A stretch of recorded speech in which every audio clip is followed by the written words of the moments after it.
The utter devastation of Puerto Rico after it was wiped out by back-to-back hurricanes is shown in new maps released by NASA. The radar satellite images were taken before and after Hurricane Maria's landfall. Maria hit on September 20 and killed at least 16 people. Puerto Rico resident Commissioner Jennifer Gonzalez said the devastation has set us back nearly 20 to 30 years. I can't deny that the Puerto Rico of now is different from that of a week ago. The destruction of properties, of flattened structures, of families without homes, of debris everywhere. The island's greenery is gone. Nearly all of the 3.4 million residents, who are U.S. citizens, have no power and most are without water. The storm was the strongest hurricane to hit Puerto Rico in more than 80 years, and was the second time in 2 weeks that Puerto Rico was lashed by a hurricane.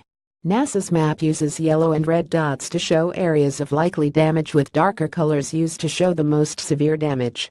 NASA's Copernicus contains modified Copernicus Sentinel data 2017, processed by us as the island recovers. New York State has committed hundreds of workers and organized aid from rescue helicopters to field rations. Governor Andrew Cuomo took the first flight allowed to land after Hurricane Maria slammed Puerto Rico last week, and City Council Speaker Melissa Mark Viverito joined city workers this weekend to aid relief on the island, where her own mother lives. She tells me every day not to worry about her, though the level of desperation is getting there, Mark Viverito said Wednesday, her voice breaking. Her mother had left her damaged home to stay with friends in a high-rise with no power, and had stood in a 5-hour line to get gasoline. State Assemblyman Marcos Crespo is waiting to hear from his own mother and relatives even as he fields unceasing phone calls from constituents trying to reach theirs.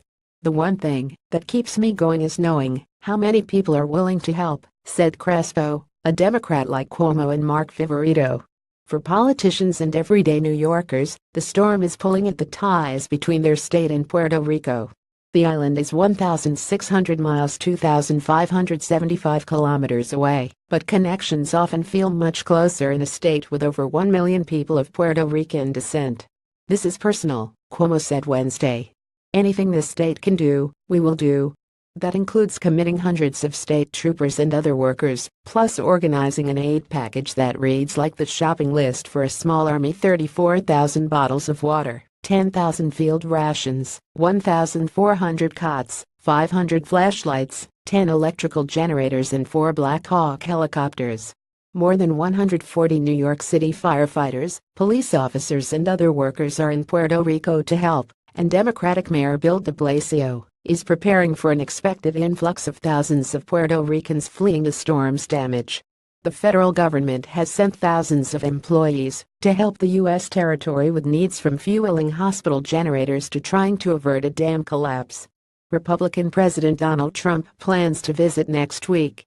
Puerto Rico Governor Ricardo Rossello and resident Commissioner Jennifer Gonzalez, the island's non-voting representative in Congress, have praised Trump's response.